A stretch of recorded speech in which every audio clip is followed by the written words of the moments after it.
সব জায়গায় আওয়ামী লীগের প্রেতাত্মাদের বসিয়েছেন। আমরা এদের অপসারণ চাই।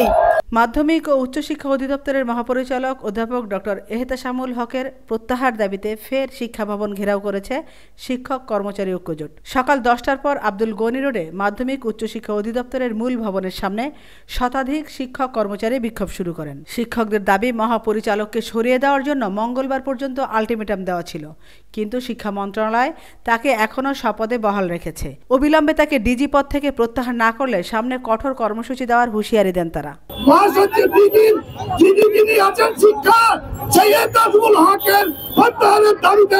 আমরা শিক্ষকদের একটা দাবি ছিল যে আমাদের সকল মৌলিক দাবিগুলো পূরণ হবে, সেই আশায় আমরা বুক বেঁধেছিলাম, কিন্তু দেখা গেছে আমাদের কোনো দাবি তো পূরণ হয়নি, বরং এই যে ডিজি এবং মন্ত্রণালয়ের চেয়ারে বসে আছেন আওয়ামী লীগের দোসর খুনি হাসিনার প্রেতাত্মারা, তারা সারা বাংলাদেশে যত বিশ্ববিদ্যালয় বলেন, বোর্ড বলেন এবং যত শিক্ষা সংক্রান্ত প্রশাসনিক অফিস বলেন, ডিজি বলেন, নায়েম বলেন, সব জায়গায় আওয়ামী লীগের প্রেতাত্মাদের বসিয়েছেন।